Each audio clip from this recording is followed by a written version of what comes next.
It's going to be petrol head heaven. The Top Gear crew's in town for a live show celebrating motoring madness and mayhem, a veritable PC-free zone.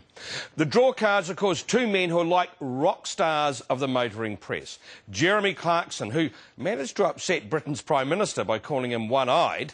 Well, it turns out Gordon Brown is literally one-eyed, having lost one in a rugby accident as a teenager.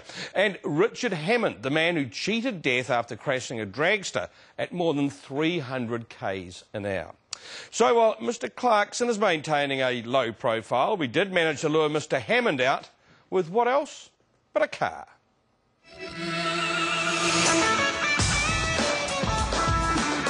Well, Richard Hammond, we never expected to see you out here. I never expected to see this car. It's fantastic. No, I'm absolutely delighted to be out here, though, really we are. We've done the world tour for the show. This is probably the one place that just seems to get what we do more than anywhere else. It doesn't require any explanation. We just arrive and people go, yeah, we get what you guys are about. It's phenomenal. That is incredible. What is it that you're about? Because it's such a phenomenon, isn't it? We set out 6, nearly 7 years ago now to make the car show that we would make. And there was no calculation, no sense of, right, if we sit down and do this, then 2 years from now it'll be global and huge. Certainly I, on a daily basis, will just look at it and think, how did that happen? It just did. Not many people in their jobs can travel across Botswana, make a camper van into a boat, I mean, travel through the Arctic, and get paid.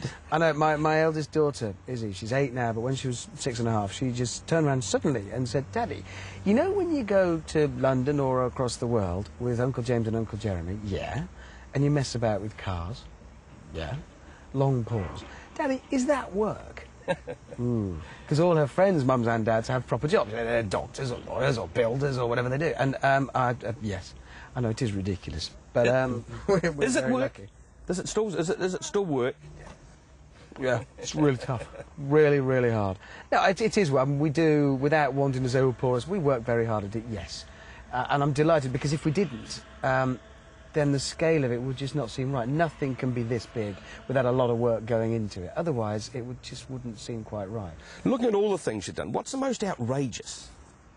Or is it impossible to narrow? It's impossible to know, because some of the big journeys we've done, you know, going to the North Pole, and James and Jeremy went in pickup trucks and I raced them in a dog sledge. That was effectively, what I didn't realise is you don't really go on the dog sledge, you ski along beside it or run.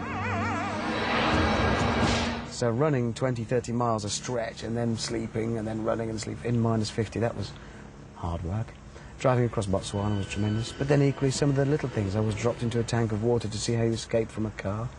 I ran with the bulls in Pamplona. It was quite alarming. Very alarming, actually. So there's a lot of outrageous stuff we've done. Do you have a favourite car? Several. I mean, any car that's got my wife and daughters and dogs in, to be honest. But I love Land Rovers. I've got 1957 Series 1 Land Rover, but equally I like Pagani Zonda F. See, one of the things about you guys is that you're honest. You get a car and you say, this is crap. Yeah. Do manufacturers sort of think, I don't want to give my car to them? I think they do sometimes hide behind the sofa. I know they do. But equally, yeah, they take it on the chin.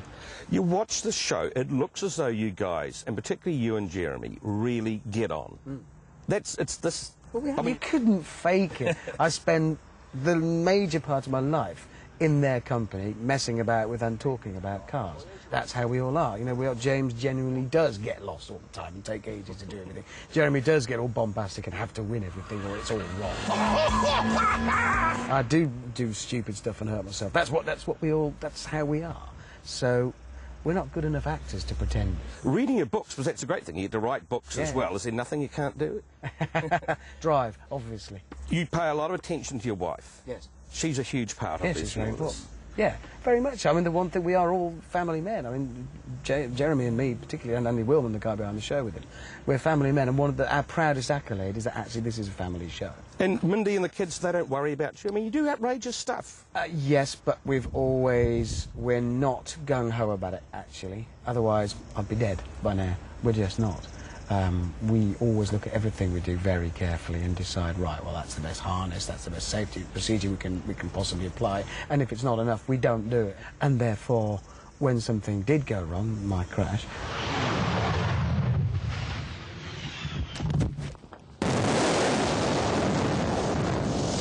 I was okay because of the precautions we'd taken. So Mindy and the girls, they know that. They know that. I don't want to not be here for them, do I? Do you get sick of, I mean, you can't escape that. I mean, do you get sick of everyone's all going to say you're the amazing man who survived? No, because I survived, so I would rather be that than it would be people saying to my wife, wasn't your husband? You know, no, of course not, of course not. It was, when I never saw any of the fuss that was made, and I know people knew about it all over the place, but I was in a coma or very, very confused for a lot of months. So I didn't know about it, but it was remarkable. I think because it's a family show, because it's something that people enjoyed, all of them together, the thought that it might be taken away or that one of us in that little fun world could be hurt shocks people. Because they thought we were all immune to that, because it's our stupid fantasy world. Well, Richard, we are so pleased that you are here and you are with us and the show goes on. Yeah, absolutely, and thanks everyone for making us so welcome. It really has. We've been looking forward to coming here all along because we've sort of known that we'd be welcome the way we have been, which is people just get what we're about. Well, if you need a small car to get around town... Subtle, isn't it? You sing out. Parking's going to be an issue, isn't it? I'm thinking. Now, if you want to watch the rest of the interview with Richard, head to tvnz.co.nz, keyword close-up. We'll post the whole interview there. Now, meanwhile, of course, that big event for the Top Gear live show is down at the ASB Showgrounds right now, big gala dinner. And we've just had a little news from down there. Now, Jonah Lomu is there, as the boys are huge rugby fans, and they're in for a treat meeting him. But it turns out Jonah has had a huge treat of his own, and I mean huge. He and his partner Nadine Quirk have had their baby, a 12-pound baby girl called Brayley. That's B-R-A-Y-L-E-Y. Now, apparently Nadine chose the name. Jonah got to choose how to spell it. So congratulations to the pair of them, and I guess the Women's Mag's bidding war begins. 6 figures, I reckon, for the first photo of Jonah's baby. Now, that would certainly help pay the uni fees when she grows up.